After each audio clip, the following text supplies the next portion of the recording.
एक तरफ मोदी और दूसरी तरफ पूरा का पूरा इंडिया गठबंधन,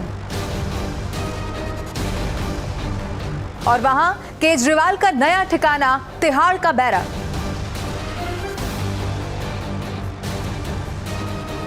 लोकसभा चुनाव की ये फाइट इतनी ज्यादा दिलचस्प हो जाएगी शायद किसी ने सोचा भी नहीं होगा, लेकिन भ्रष्टाचार के खिलाफ आवाज उठाते हुए सत्ता में आने वाली आम आदमी पार्टी कब इसी भ्रष्टाचार के आरोप में लगातार घिरती चली गई, किसी को पता ही नहीं चला।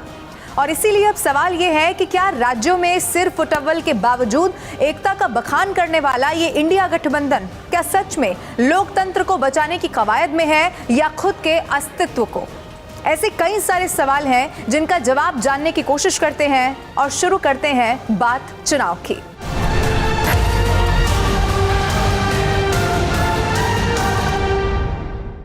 अब सबसे पहले मैं आपको यह बता देना चाहती हूं कि अरविंद केजरीवाल अब 15 अप्रैल तक तिहाड़ जेल में ही रहने वाले हैं। ये सबसे बड़ी खबर है। आज की रात केजरीवाल की कुछ ऐसी है जिसका कभी उन्हें अंदाजा भी नहीं रहा होगा। जेल का खाना, पढ़ने को बस कुछ किताबें और चारों तरफ एक ऐसी दीवार जिसे वो फिलहाल तो नहीं लांघ सकते, और वो जगह होगी तिहाड़ का जेल नंबर 2। आपको मैं ये भी बता दूं कि ईडी ने उनकी कस्टडी नहीं मांगी, लेकिन उन पर आरोप ये लगाया कि अरविंद केजरीवाल जांच में सहयोग ही नहीं कर रहे हैं। अब एक बात जो सबसे ज्यादा चौंका देने वाली थी वो ये कि अरविंद केजरीवाल ने आतिशी और सौरभ भारद्वाज को भी लपेटे में ले लिया। यानी कि ईडी के सूत्रों ने दावा किया है कि केजरीवाल की तरफ से ये कह दिया गया है कि विजय नायर आतिशी और सौरभ भारद्वाज को ही रिपोर्ट करते थे। फिर क्या था? इसके बाद एक सियासी भूचाल आ गया। केजरीवाल के जेल में जाने के बाद अगर सबसे ज्यादा कोई मुखरता से दिल्ली की सरकार को बाहर चला रहा था तो वो ये दोनों चेहरे थे, आतिशी और सौरभ भारद्वाज। अब मैं आपको बताऊं, शाजिया इल्मी ने तो ये तक कह दिया कि केजरीवाल की आदत ही यही रही है कि वो अपनों के साथ इसी तरह विश्वासघात करते हैं। और अब एक और बात जो पता चल रही है, सूत्रों के हवाले से नहीं, बाकायदा रिमांड कॉपी में भी इसका जिक्र है कि अब उनका बयान ये है कि आतिशी मरलीना जी, जो कभी मरलीना होती हैं कभी आतिशी सिंह होती हैं, और सौरभ भारद्वाज जी बाकायदा वो रिपोर्ट करते थे विजय नायर को। विजय नायर कौन? वही मीडिया सलाहकार। कौन मीडिया सलाहकार? जिसने बाकायदा समीर महेंद्रू से फोन करवाया था केजरीवाल जी को, जिसके बारे में केजरीवाल जी ने क्या कहा था? हाँ, ये मेरा ही लड़का है। सोचने वाली बात है साथियों। पुराने साथियों के साथ जो किया वो किया, अब नए साथियों का क्या हर्ष हो रहा है और क्या हशर होने वाला है, आपको बहुत जल्दी पता चल जाएगा। अब आपके मन में एक सवाल इस वक्त जरूर होगा कि वो गठबंधन और एकता की बात करने वाले साथी अरविंद केजरीवाल के साथ इस मुश्किल वक्त में कितना खड़े हैं। अब आइए इस सवाल का जवाब जानने की हम कोशिश करते हैं, और इसे जानने के लिए विपक्ष की रैली की जो तस्वीरें कुछ सामने आई दिल्ली के रामलीला मैदान से, उन तस्वीरों को देखना और उनके मायने क्या हैं ये भी जान लेते हैं। सबसे पहले एक तस्वीर मैं आपको दिखाती हूँ। अरविंद केजरीवाल की पत्नी है सुनीता केजरीवाल और साथ में कौन है? सोनिया गांधी। ये तस्वीर देखकर ऐसा लगता है कि कोई गहन चर्चा हो रही होगी। जाहिर है बात अरविंद केजरीवाल की ही हो रही होगी। और अब सुनीता केजरीवाल को कांग्रेस की मदद कितनी ज्यादा जरूरी है वो शायद ये बता भी रही हूँ सोनिया गांधी को, लेकिन मैं आपको फिर याद दिला दूं कि ये वही सोनिया गांधी है जो सबसे ज्यादा अगर किसी के निशाने पर रही है तो वो अरविंद केजरीवाल ही हैं। खैर, सुनीता केजरीवाल ने फिर से सबके सामने अरविंद केजरीवाल का संदेश पढ़ा, एक बार वो सुनिए। आज आपके अपने केजरीवाल ने जेल से आपके लिए एक संदेश भेजा है। इस संदेश को पढ़ने से पहले मैं आप लोगों से कुछ पूछना चाहूंगी। हमारे प्रधानमंत्री मोदी जी ने मेरे पति को जेल में डाल दिया। क्या प्रधानमंत्री जी ने सही किया? क्या आप सब मानते हैं कि केजरीवाल जी एक सच्चे देशभक्त और ईमानदार इंसान हैं? क्या आप मानते हैं कि केजरीवाल जी एक सच्चे देशभक्त और ईमानदार इंसान हैं? ये बीजेपी वाले ये कह रहे हैं कि केजरीवाल जी जेल में हैं, इन्हें इस्तीफा देना चाहिए। क्या केजरीवाल जी को इस्तीफा देना चाहिए? क्या उन्हें इस्तीफा देना चाहिए? केजरीवाल जी को इन्होंने गिरफ्तार कर लिया। आपके केजरीवाल शेर है, शेर। ये ज्यादा दिन तक उनको जेल में नहीं रख पाएंगे।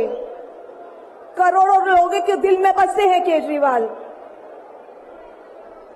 जिस बहादुरी और साहस से वो देश के लिए लड़ रहे हैं, कई बार मुझे लगता है कि आजादी की लड़ाई में वो एक फ्रीडम फाइटर थे जो देश के लिए लड़ते लड़ते शहीद हो गए। इस जंग में भी केजरीवाल जी को शायद भारत मां के संघर्ष के लिए भेजा है। अब मैं आपको केजरीवाल जी का संदेश पढ़कर सुनाऊंगी। मेरे प्यारे भारतवासियों, जेल से आप सब अपने इस बेटे, अपने भाई का प्रणाम स्वीकार कीजिए। मैं आज आपसे वोट नहीं मांग रहा। आने वाले चुनाव में मैं आपसे किसी को हराने या जिताने की बात भी नहीं कर रहा। आज मैं देश के 140 करोड़ लोगों को एक बड़ा भारत बनाने के लिए सहयोग मांगता हूं। 140 करोड़ भारतवासियों को एक नया भारत बनाने के लिए आमंत्रित करता हूं। भारत एक महान देश है। हमारी संस्कृति कई हजार वर्ष पुरानी है। भगवान का दिया सब कुछ है भारत में, फिर भी हम पिछड़े क्यों हैं? हमारे लोग अनपढ़ क्यों हैं? गरीब क्यों हैं? मैं यहां जेल में हूं। यहां काफी समय सोचने के लिए मिलता है। रात को टूट टूट के नींद आती है। भारत मां के लिए सोचता हूं। भारत मां बहुत दुखी है। भारत मां दर्द में है, दर्द से कराह रही है। जब महंगाई की वजह से लोगों को दो वक्त की रोटी नहीं नसीब नहीं होती, तो भारत मां को बहुत दुख होता है। जब भारत मां के बच्चों को अच्छी शिक्षा नहीं मिलती, 75 साल बाद भी सही इलाज के बिना लोग मर जाते हैं, तो भारत मां बेबस और लाचार महसूस करती है। जब देश के कई हिस्सों में लंबे लंबे पावर कट होते हैं, सड़कें टूटी हैं, 75 साल बाद भी हालत खराब है, तो मां को बहुत पीड़ा होती है। उस पर जब कुछ नेता सुबह शाम लच्छेदार भाषण देते हैं, शानो शौकत की जिंदगी जीते हैं, अपने दोस्तों के साथ मिलकर देश लूटने में लगे हैं, तो भारत मां को बहुत गुस्सा आता है। ऐसे लोगों से भारत मां को सख्त नफरत है। आइए मिलकर एक नया भारत बनाते हैं। 140 करोड़ लोगों के सपने का भारत, एक ऐसा भारत जहां हर इंसान को भरपेट खाना मिलेगा, हर हाथ को काम मिलेगा, कोई बेरोजगार नहीं होगा, कोई गरीब नहीं होगा, कोई अनपढ़ नहीं होगा, हर बच्चे को अच्छी शिक्षा मिलेगी, चाहे वो अमीर का बच्चा हो या गरीब का। हर बीमार को अच्छा इलाज मिलेगा। अब ये सब कुछ ऐसे वक्त में हो रहा है जब लोकसभा चुनाव में सिर्फ कुछ दिन रह गए हैं। मसलन अब सारी तैयारी चुनावी ही है। अब सबसे पुरानी पार्टी कांग्रेस के सबसे युवा चेहरे हैं राहुल गांधी, क्योंकि मौसम के साथ क्रिकेट का भी, चुनाव के साथ क्रिकेट का भी मौसम है, तो राहुल गांधी ने कैसे ईवीएम पर निशाना साधने के लिए क्रिकेट का सहारा लिया है, अब वो आप देखिए। आजकल आईपीएल के मैच चल रहे हैं, देखते हो आप लोग। मैच फिक्सिंग शब्द सुना है आपने? सुना है? जब बेईमानी से एम्पायर पर दबाव डालकर प्लेयर को खरीदकर, कैप्टन को डराकर मैच जीता जाता है। क्रिकेट में उसको मैच फिक्सिंग कहा जाता है। हमारे सामने लोकसभा का चुनाव है। अंपायर किसने चुने? नरेंद्र मोदी ने। हमारी टीम में से मैच शुरू होने से पहले 2 खिलाड़ियों को अरेस्ट करके अंदर कर दिया। तो भाइयों और बहनों, ये जो चुनाव हो रहा है, नरेंद्र मोदी जी इस चुनाव में मैच फिक्सिंग करने की कोशिश कर रहे हैं। ये जो उनका 400 सीट का नारा है, ये बिना ईवीएम के, बिना मैच फिक्सिंग के, बिना सोशल मीडिया और प्रेस पर दबाव डालकर, खरीदकर, ये 180 पार नहीं होने जा रहा है, सब मिलाकर। अब देखिए, एक तरफ ये तमाम पार्टियां हैं और दूसरी तरफ है देश के प्रधानमंत्री नरेंद्र मोदी। मैं भ्रष्टाचार पर कार्रवाई कर रहा हूं, इससे कुछ लोग बौखला गए हैं।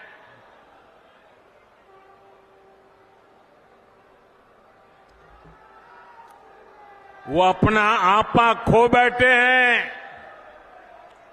और मेरे प्यारे देशवासियों, मैं कहता हूं, मोदी की गारंटी कहती है, मोदी का मंत्र है, भ्रष्टाचार हटाओ।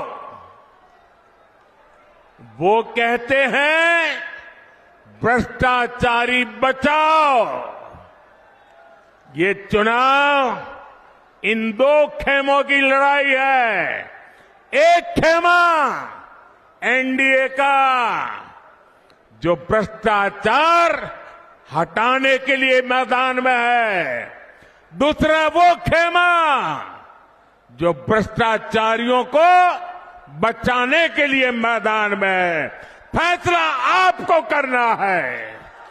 अब एक बात तो तय है, जो राजनीतिक पंडितों का भी कहना और मानना है, और वो बात यह है कि राज्यों में, चाहे पश्चिम बंगाल की बात करें या फिर बिहार की सिर्फ टवल हो, ये लड़ाई हो, ये एकता इसीलिए भी दिखाई देती है क्योंकि मौजूदा सरकार की इस आंधी में अब जो बाकी तमाम विपक्ष हैं, उनके लिए ये अस्तित्व की लड़ाई हो चली है। यानी कि राजनीतिक पंडित कहते हैं कि सिर्फ यही मौका है अब विपक्ष को अपनी ताकत दिखानी है, और इसीलिए वो बार बार ये कहते हैं कि हम एकजुटता से लड़ाई कर रहे हैं, एक साथ अब जो मोदी के खिलाफ ये चुनाव है वो लड़ने जा रहे हैं। लेकिन अलग अलग राज्यों की क्या स्थिति है वो आप देख सकते हैं, चाहे वो बिहार की बात हो, कई सारी ऐसी सीटें, और एक नया टर्म भी अब आपको दिखाई देगा, फ्रेंडली फाइट। यानी कि एक ही गठबंधन का हिस्सा है, लेकिन वो कह रहे हैं कि भाई हम अपने प्रत्याशी उतारेंगे, दूसरी पार्टी कह रही है कि यहां से हमारा प्रत्याशी चुनाव लड़ेगा, लेकिन ये तो फ्रेंडली फाइट है। इसका मतलब ये है कि जो लड़ाई है या सिर्फ टवल है, उसको एक बस अच्छा नाम देने की कोशिश की गई है, और वो नाम है फ्रेंडली फाइट। लेकिन ये फ्रेंडली फाइट या फिर इस वक्त जो एकता दिखाई दे रही है, वो लोकसभा चुनाव के जो नतीजे सामने आएंगे उस पर कितना असर डालती है? क्या सच में इस वक्त जो भारतीय जनता पार्टी पूरे आश्वासन के साथ, या मैं कहूँ एनडीए जो 400 पार का एक बहुत बड़ा टारगेट सेट कर चुकी है, क्या वो इसी तरह अपने टारगेट को अचीव करने में कामयाब होती है, या फिर विपक्ष की जो तैयारी है या फिर जो शक्ति प्रदर्शन देखने को मिलता है, क्या ये सब कुछ वोटों में तब्दील होता है? इन सब के लिए इंतजार लोकसभा चुनाव 2024 के नतीजों का करना होगा। लेकिन तब तक के लिए हर छोटी बड़ी खबर से अपडेट रहने के लिए अगर अभी तक भी आपने न्यूज़ 18 इंडिया के YouTube चैनल को सब्सक्राइब नहीं किया है तो अभी के अभी कर लीजिए। और ये वीडियो आपको कैसा लगा आप कमेंट करके जरूर बताइए।